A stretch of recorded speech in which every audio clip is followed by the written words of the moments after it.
Larry Chew doesn't get talked about a lot these days, but he was drop shutty long before drop shutty was cool. Larry was one of the early pioneers of using roller bearings in the pivot mechanism, and at the time it seemed like straight up witchcraft, which is probably why he called it his Voodoo pivot mechanism.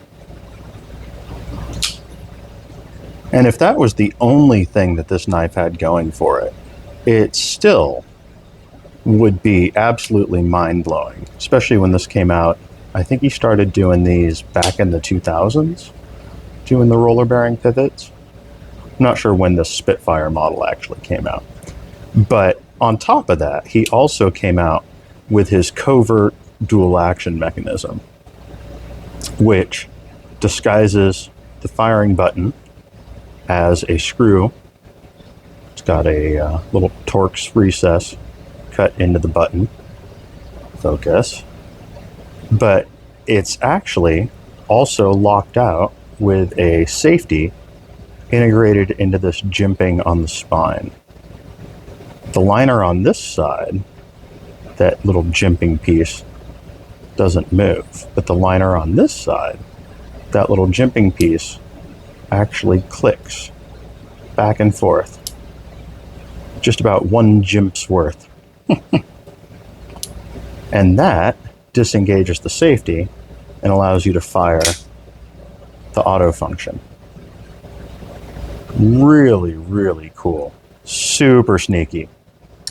You could hand that knife to somebody with the button locked out, and they would never figure out how to fire this thing. Yeah, really, really cool.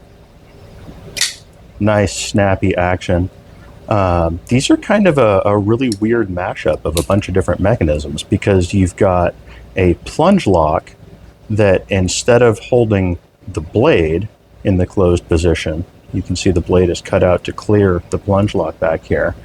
The plunge lock actually only holds the spring closed, which allows it to function as a manual.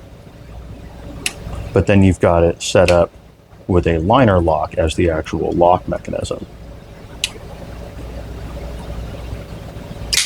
Yeah, super cool pieces.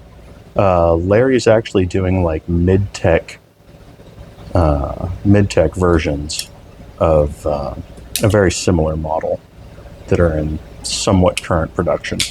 So if something like this tickles your fancy, definitely hit up Larry Chew and see what he's got in the works currently. I'm not sure exactly what pricing is on those, but as high-end dual actions go, they're very affordable. And there is nothing quite like this covert mechanism in the DA realm for as far as how safe and sneaky it is for people who don't know. Really, really sweet piece. Larry does these really nice little touches where he uses the handle material in the thumb studs, and then he also used just the spacer material for the pocket clip there. I know people are going to go, tip down carry, but you know, at the time, tip down was still acceptable. Yeah, Larry definitely needs more love these days. He is still cranking out absolute bangers and doing really cool things with tie knives, bringing the tie knives brand back with Scott Self.